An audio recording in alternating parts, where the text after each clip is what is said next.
महादेव, हे गौरी माता, अब आप ही मेरी सहायता कीजिए। मन को शांत करने का मार्ग दिखाइए।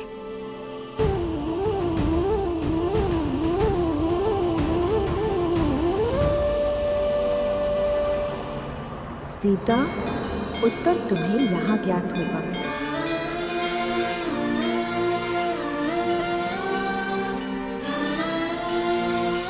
माता त्रिपुरा सुंदरी,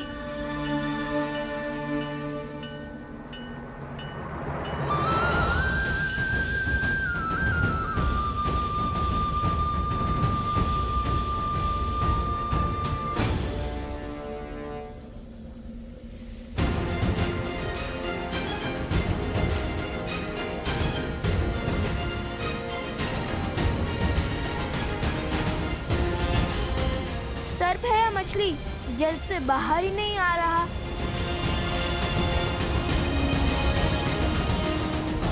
चलो, धारा पर तो आया।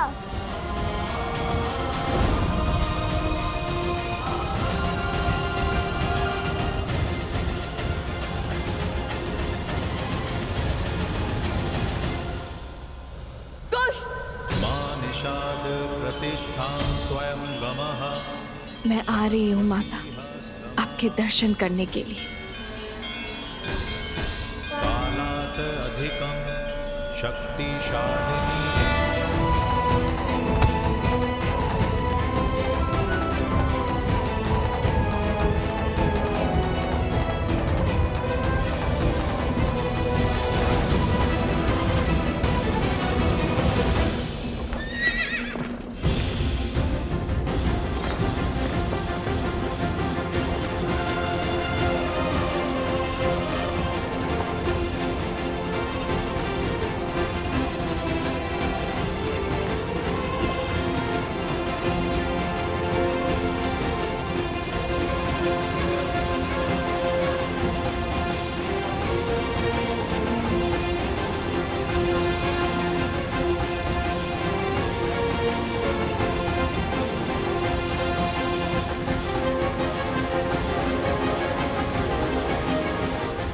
सर्प तो पुनः वन में जाने की तैयारी में लगता है। मैं थोड़ा आगे होता तो सर्प के ऊपर ही कूद जाता। मस्ती है या माया जाल? इतने भयावह विचार तुम्हारे मन में आते कैसे?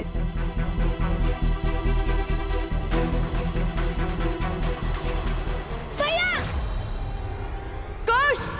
माता रक्षा! रक्षा करो माता! रक्षा करो माता! माता रक्षा करो! लवकुश, यहाँ। अब इसे पकड़ूं या फिर इन्हें बचाऊं? माता रक्षा करो!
भाभी माँ,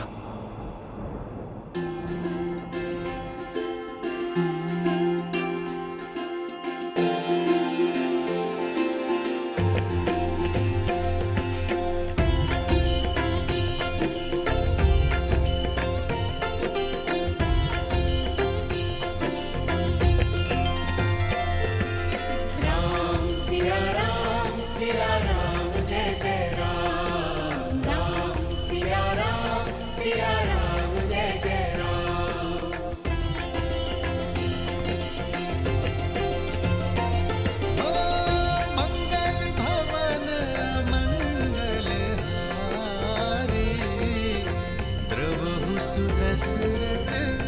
वज्र विहारी।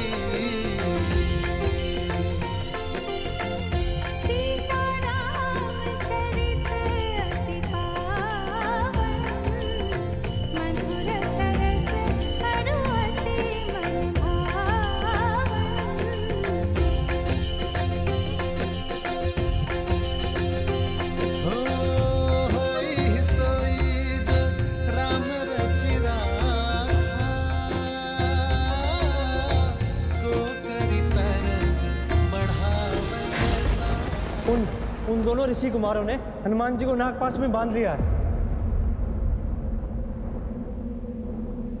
हो रघुकुल रीत सदा चली आई, प्राण जाए पर वचन न जाई। राम सिया राम जय जय राम सिया राम जय जय। चलो सारथी।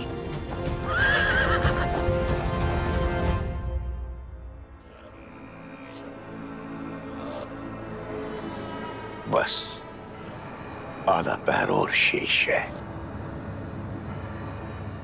आधे पैर में वो अश्व और इस गुरुकुल का स्वप्न दोनों ध्वस्त हो जाएगा। आओ,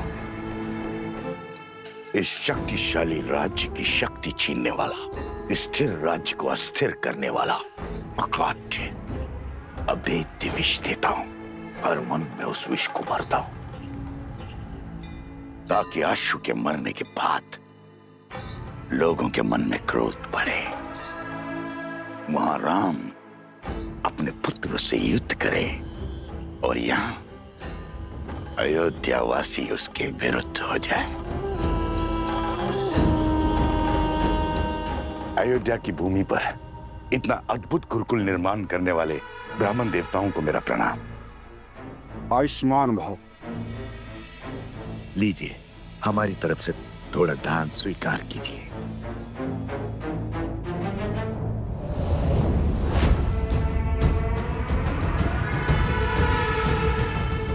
ब्राह्मण देवता, ये गुरुकुल शीघ्र ही आरंभ हो जाएगा ना?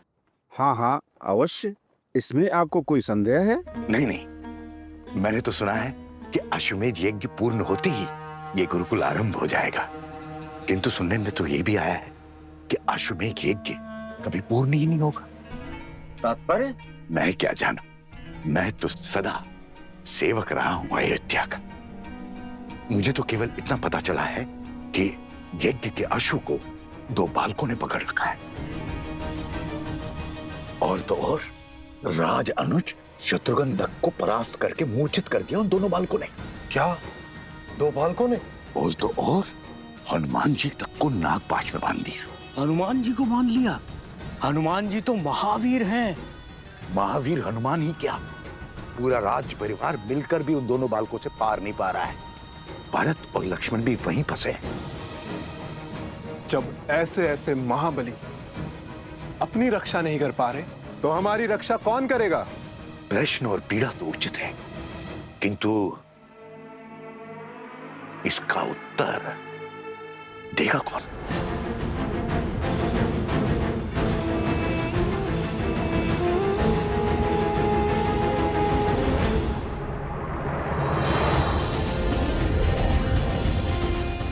अरे हनुमान जी भूल गए, हम भी हैं यहाँ।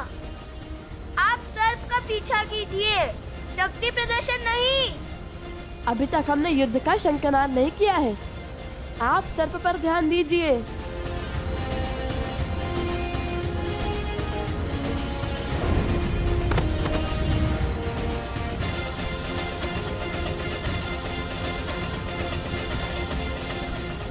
कुश, उस सर्प को पकड़ने के बाद ही हम अश्वमेध के अश्व तक पहुंच पाएंगे। हो ही है वही जो राम रची राखा। जय श्री राम।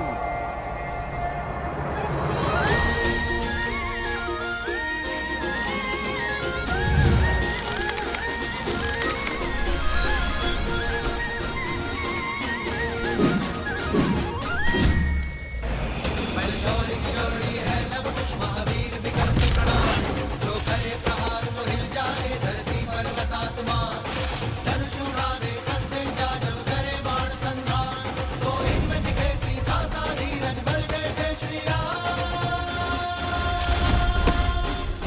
अद्भुत, अद्भुत बालकों, अंततः आप दोनों ने सिद्ध कर ही दिया कि आप मेरे प्रभु। क्या क्या कहा आपने?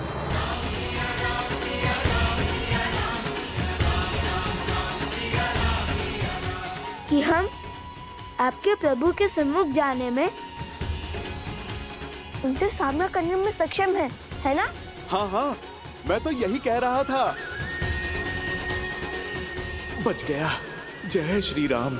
चलो अब शीघ्र ही श्री राम को हमारे प्रश्नों के उत्तर देने ही होंगे, और यदि उन्होंने ऐसा नहीं किया तो सभी गुरुकुलों का कार्य समाप्त होने को महाराज। अब केवल शिक्षकों की नियुक्ति शेष है। हमें महाराज से मिलना है। नहीं नहीं, हमसे भेंट करनी ही होगी उन्हें।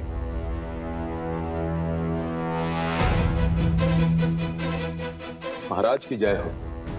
क्या बात है हरिसुमंत? बाहर ये कोलाहल कैसा? और आप भी चिंतित दिखाई दे रहे हैं। प्रजा में चिंता की लहर है महाराज। अयोध्या वासियों को अश्व के लुप्त होने का समाचार मिल गया। सभी बाहर खड़े हैं। एक बार कृपया उनसे मिल लीजिए।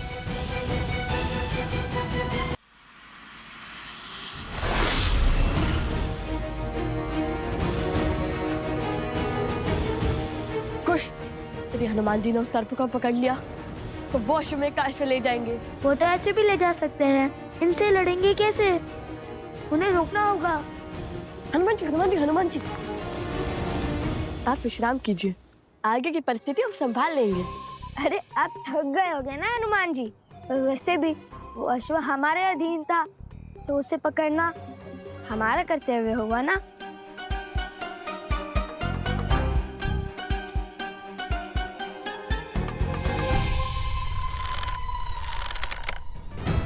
अब तुम्हारे पास केवल दो ही मार्ग शेष है, या तो तुम्हें मृत्यु मिलेगी या तो जीवन दान। ईश्वर का पता बता दिया तो जीवन दान, मौन साधा तो मृत्यु। आरंभ तो अद्भुत है, लगता है सच में संभाल लोगे। मायावी को मृत्यु का भय दिखा रहे हो। अपने स्वामी की सेवा ही मेरा उद्देश्य है, और उसके लिए मुझे मृत्यु भी मिलती है तो वो भी सही। लो, ये तो मृत्यु के लिए भी सज है।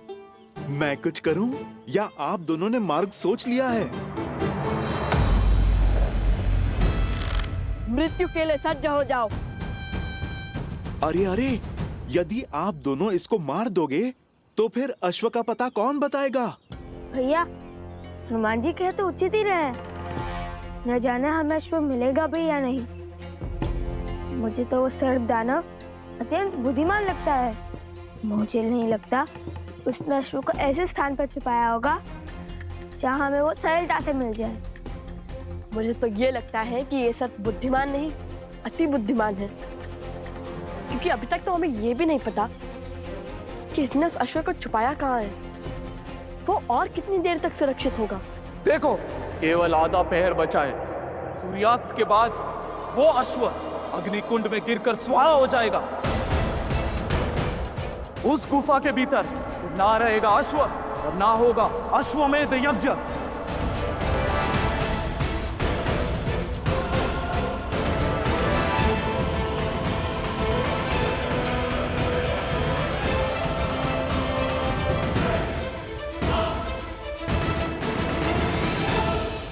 आधा पहर बचा है। सूर्यास्त के बाद वो अश्व अग्निकुंड में गिरकर स्वाहा हो जाएगा। उस गुफा के भीतर फिर ना रहेगा अश्व और ना होगा अश्वमेध यज्ञ। मुझे पकड़कर भी कुछ नहीं कर पाओगे। ये प्रयास निरर्थक रहेगा। मारना है तो मार दो, कोई भय नहीं है मुझे।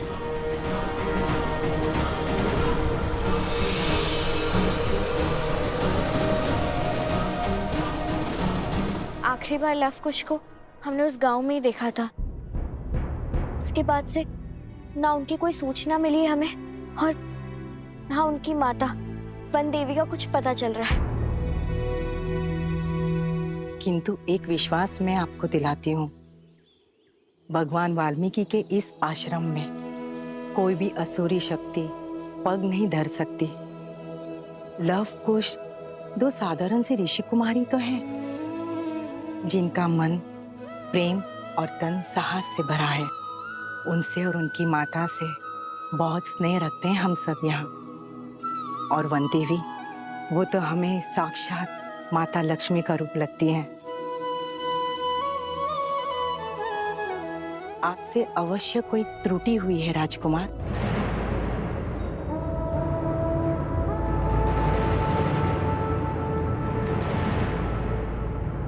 भगवान वाल्मीकि की अनुपस्थिति में मैं यहाँ अयोध्या की परंपरा को धूमिल करने अथवा किसी को भयभीत करने नहीं आया हूं। हमारा तो धर्म ही है ऋषि मुनियों की सहायता करना, उनकी रक्षा करना। मैं स्वयं भी भगवान वाल्मीकि का हृदय से अत्यंत सम्मान करता हूं, परंतु उन दोनों बालकों ने जो किया है वो राजद्रोह है।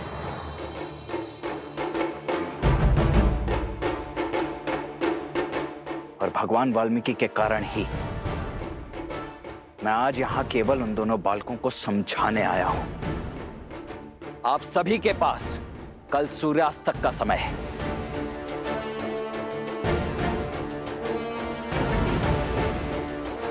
या तो लव कुश को समझाइए, उनकी माता को समझाइए, या इस समस्या का कोई और समाधान खोजिए। क्योंकि यदि कल सूर्यास्त तक लव कुश ने अश्वमेध यज्ञ का अश्व नहीं लौटाया तो उन दोनों के साथ जो कुछ होगा उसका उत्तरदायित्व राजा राम का कदापि नहीं होगा।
महाराज, मन की शांति पर चिंता का ग्रहण लग गया है।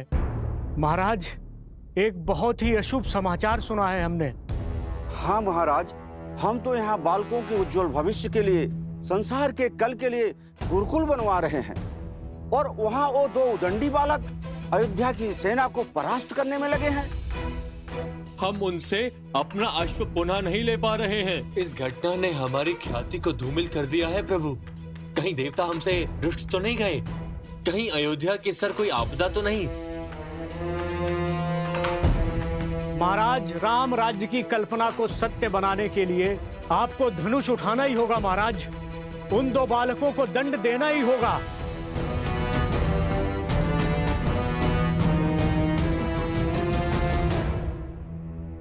उन दो निर्दोष अबोध बालकों को मारकर क्या सार्थक होगा राम राज्य का स्वप्न?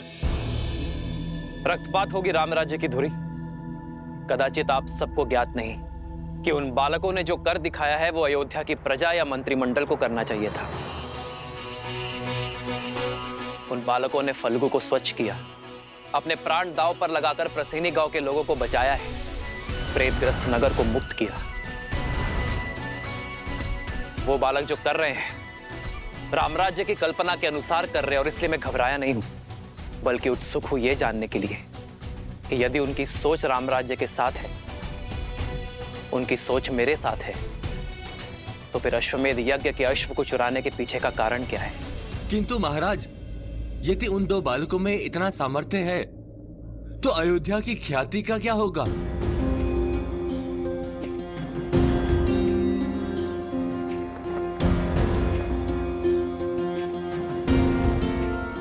अयोध्या की ख्याति का केवल दो बालकों के वध में है। मैं जानना चाहता हूं कि आपकी चिंता रामराज्य के लिए है या अपने प्राणों पर आए संकट की है, और वो संकट जो केवल आपका भ्रम है। जो रामराज्य के साथ है उनके मन में चिंता नहीं, कर्म में साहस और धर्म होता है, जो उन 2 बालकों के कर्म में है। और आप चाहते कि मैं आपके संतोष के लिए धनुष उठाकर उन बालकों के प्राण ले लूं, किंतु अयोध्या का राजा होने के नाते,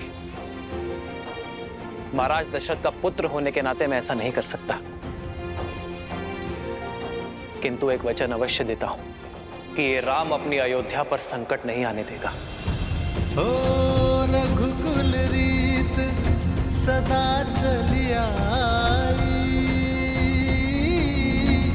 प्राण जाए पर वचन न जाई।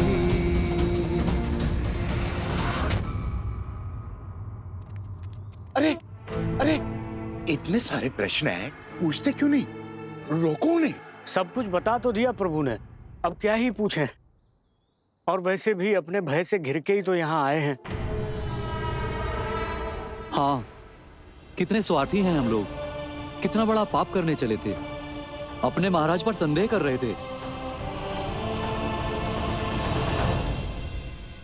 और जब प्रभु आए थे तुम दोनों कहाँ थे? और तुम दोनों हो कौन? कौन हो तुम दोनों? कौन है ये? अरे फिर से दोहरा पड़ गया, दोहरा पड़ गया। अरे फिर से दोहरा पड़ गया, मेरा मित्र मर जाएगा, बचाओ उसे। कोई वैद्य को बुलाओ, वैद्य को बुलाओ, बचाओ उसे, बचाओ।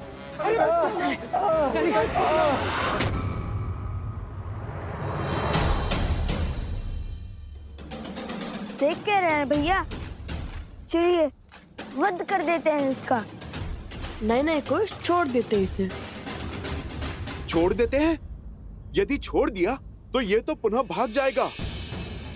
पुनः इसे पकड़ने का समय नहीं है हमारे पास। इसने कहा था ना, बस आधा पहर ही शेष है। यदि अश्व को कुछ हुआ तो फिर अश्वमेध यज्ञ का क्या होगा? लो, बल बुद्धि के ज्ञाता श्री राम के भक्त हनुमान जी से चूक हो गई। कैसी चूक? अभी तो इन्होंने कहा कि इन्होंने अश्वमेध का अश्व कहाँ छुपाया है। अरे कब बताया? अभी तो कहा था इन्होंने, आपने नहीं सुना?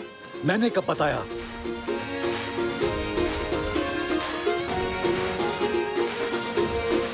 अरे मुझे तो बताओ कि अश्व कहाँ है? लो, आपने भी नहीं सुना। और वैसे भी हम आपको क्यों बताएं? यदि आपने हमसे पहले उस अश्व को अपने संरक्षण में ले लिया तो चलिए भैया चलते हैं। मैंने कब बताया? आत्मविश्वास अच्छा है, अति आत्मविश्वास नहीं। अभी विचार बनकर हंस हंस कर सब बता दिया, जब सब कुछ भूल गए।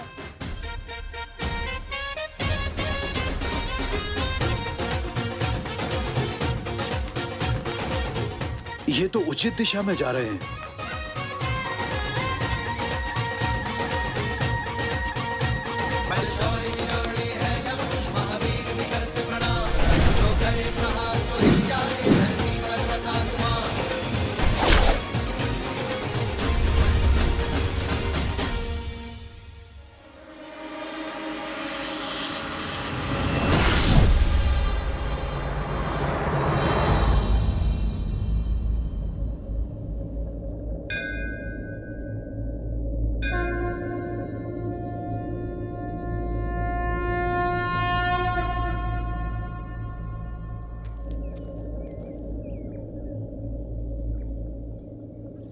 कुछ समझ नहीं आया, उस सर्प ने अश्व का मार्ग कब बताया? अभी तक बताया तो नहीं, किंतु अब वो स्वयं हमें वहां तक ले जाएगा। हम दौड़े तो उसी दिशा में थे जिस दिशा में गुफा थी। आपको कैसे पता? जब वो अश्व और गुफा की बात कर रहा था, तब बार बार एक ही जगह पर देख रहा था। उसने देखा और हमने ध्यान दिया, और उसे यही चिंता सता रही है। देख लेना, वो उस स्थान पर अवश्य जाएगा और हम उसका पीछे करेंगे और पकड़ लेंगे। उत्तम, अति उत्तम। जब प्रभु श्री राम को पता चलेगा कि उनके पुत्र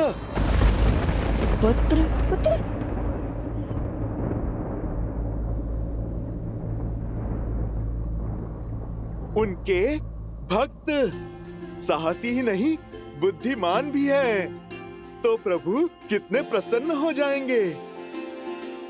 आप मेरी बात मानिए, हम अश्व लेकर सीधे प्रभु के पास चलते हैं। पहले अश्व पकड़ ले, फिर शेष बातें बाद में निश्चित कर लेंगे।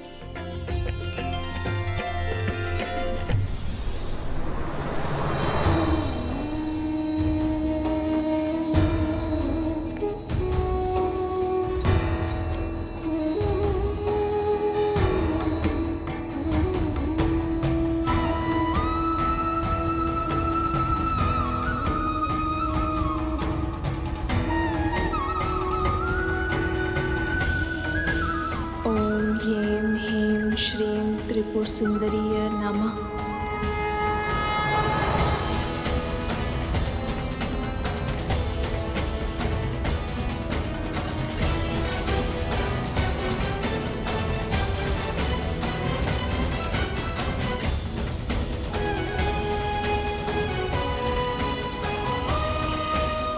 ओम ह्रीं ह्रीं श्रीं त्रिपुर सुंदरीय नमः।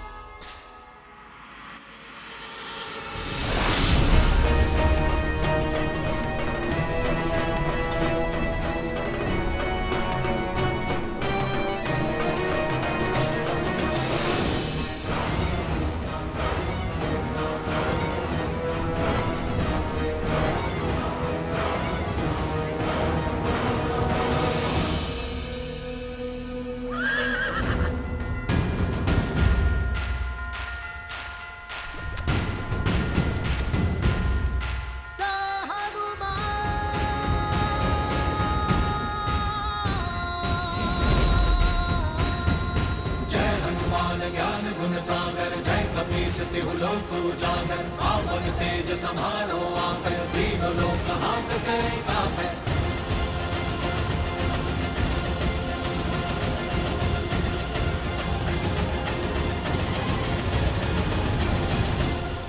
हमें यहाँ तक पहुँचाने के लिए कोटि कोटि धन्यवाद।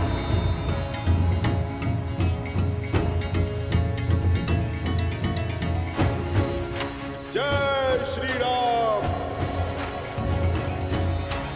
राम राम कहो जय श्री राम, दशरथ नंदन राजा राम। राम नाम भजते हनुमान, अवध बिहारी राजा राम। ओहो ओहो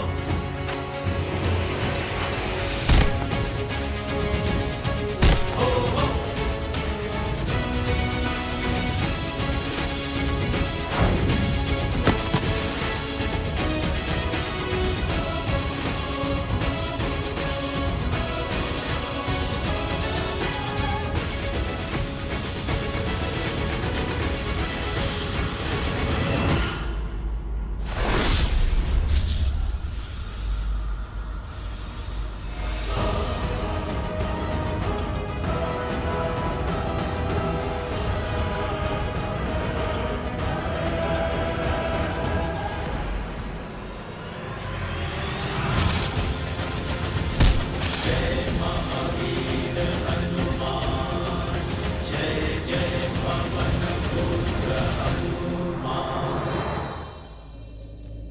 भैया, ऐसे महाबली से कैसे लड़ेंगे? जय जय महाबली हनुमान।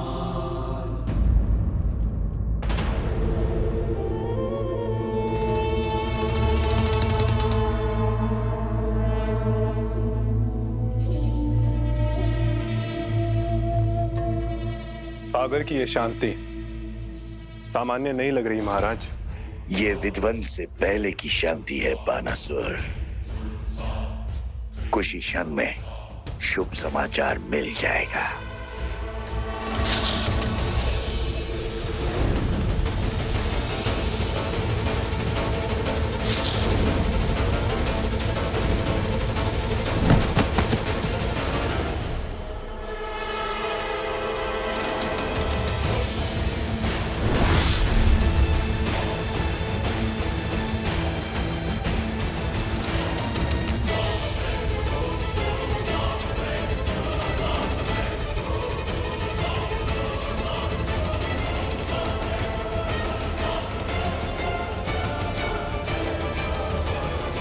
मित्र, क्या हुआ तुम्हें? हनुमान जी लव कुश के साथ अश्व तक पहुंच चुके।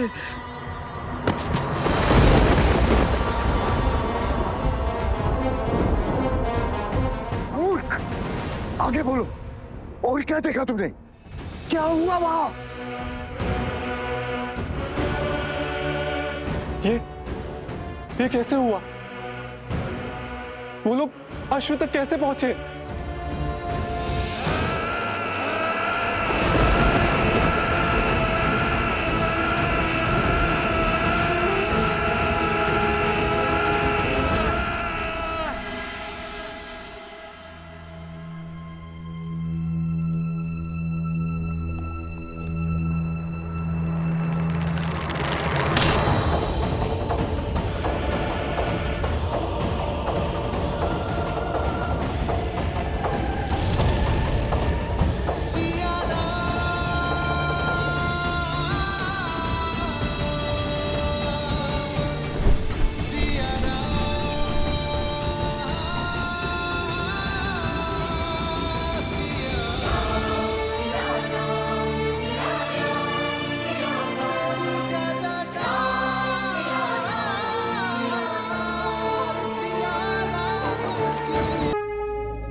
मेरे लव कुश की रक्षा करना माता।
प्रभु, प्रभु!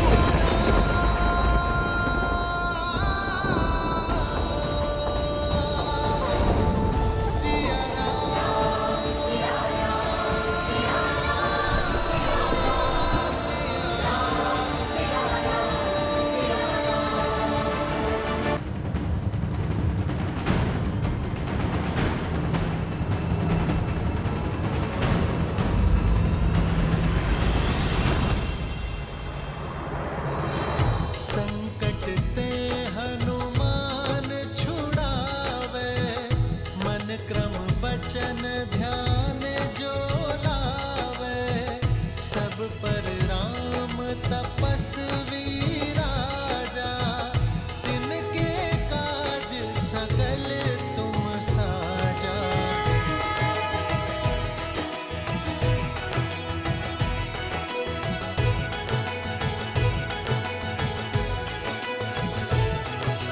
बालकों,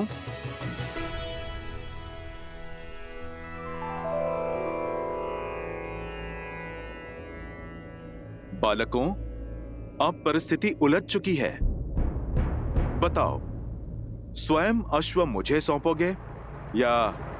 देखिए, हमारा लक्ष्य न ही ये अश्व है और न ही कोई युद्ध। हम तो केवल माता सीता और प्रभु श्री राम को एक करना चाहते हैं, उनसे प्रश्न पूछना चाहते हैं, उनके इस निर्णय का आधार हम जानना चाहते हैं। और यह अश्व उद्देश्य पूर्ति का साधन बना है, तो इसे तो हम किसी को भी नहीं सौंप सकते। तो आप लोग मुझसे युद्ध करोगे? आपसे लड़कर हम ये अश्व तो छुड़ा लेंगे, किंतु क्या आपकी इतनी सहायता का हम उपकार चुका पाएंगे? इसलिए हमें मध्य का मार्ग चुनना चाहिए। मेरे भैया का अर्थ है कि कोई ऐसा मार्ग चुने जिससे शस्त्र भी ना उठाना पड़े और हमारा उद्देश्य भी पूरा हो जाए। मेरे विचार तो मेरे प्रभु की भांति बिल्कुल सीधे और सरल हैं। प्रभु श्री राम का नाम जपता हूँ, सीताराम की जय जयकार लगाता हूँ। मुझ में इतनी बुद्धि कहाँ कि मैं आप दोनों के प्रश्नों का उत्तर दे पाऊं। आप दोनों तो बल और बुद्धि का अद्भुत संगम हैं। आप ही निकाल दीजिए कोई मार्ग। अद्भुत तो आप हैं हनुमान जी। अंततः सिद्ध कर ही दिया ना कि बल बुद्धि के दाता आप ही हैं। बड़ी ही चतुराई से स्वयं को हमारे प्रश्नों की तकलीफ से बचा लिया। तो सोचना पड़ेगा।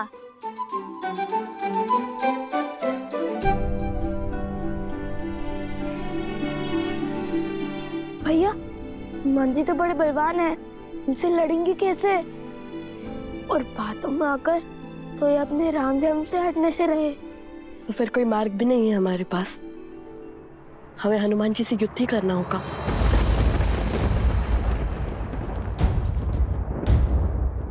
तो आप लोग कहिए, क्या विचार विमर्श हुआ?